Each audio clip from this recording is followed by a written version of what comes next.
the United States House of Representatives has voted against tariffs imposed by President Donald Trump on goods from Canada. In a significant act of defiance, 6 Republicans joined Democrats in challenging the president's trade policy, despite explicit threats from President Trump. Wednesday's vote saw the House approve a Democratic-sponsored measure with 219 votes to 211. This move aimed to terminate an emergency declaration made by President Trump in February 2025. This declaration had granted the president authority to levy tariffs on Canadian imports. The vote became possible after a previous measure which prohibited any congressional votes on tariffs had expired. An attempt by the Republican Speaker of the House, Mike Johnson, to extend that measure had failed just the day before, on Tuesday. While the House vote was underway, President Trump took to his online service, Truth Social, to issue a stern warning to any potential Republican dissenters. Looking ahead to the midterm elections in November, he stated, and I quote, "Every Republican in the House or in the Senate who votes against tariffs will have to bear the consequences in the election."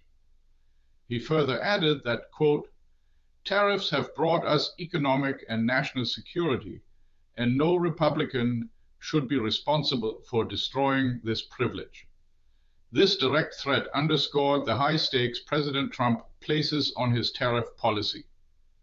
Despite the president's warnings, 6 Republicans broke ranks and sided with the Democrats.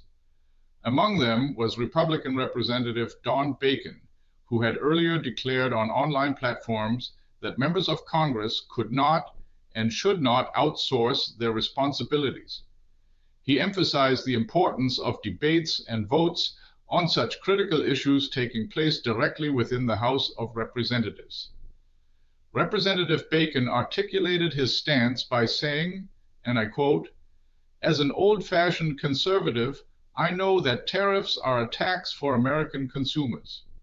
Even though the dissent from some Republicans marks a notable moment, this vote is largely symbolic for now.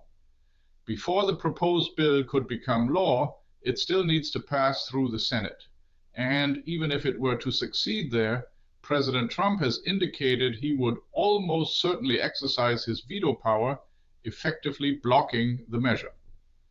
Canada has been subjected to tariffs since President Trump's return to office nearly a year ago, similar to many other United States trading partners. Most recently, the United States president had threatened Canada with 100% tariffs should the country finalize a planned trade agreement with China. This proposed deal sees Canada significantly lowering tariffs on Chinese electric vehicles, with China reciprocating by reducing tariffs on Canadian agricultural products. Both nations describe this as a new beginning in their trade relations. The United States remains by far Canada's most crucial trading partner. Sector-specific tariffs imposed by the United States on Canadian automobiles, steel, and aluminum have hit the Canadian economy hard. However, more than 85% of the bilateral trade between the two nations has so far remained unaffected by this ongoing trade conflict.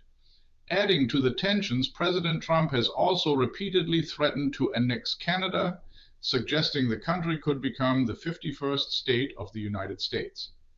This latest congressional vote highlights the persistent divisions over President Trump's aggressive trade policies. Stay tuned for more updates on this developing story. This video was generated using artificial intelligence. Thanks for watching. If you enjoyed this video, don't forget to give it a thumbs up and subscribe to our channel for more updates. See you next time.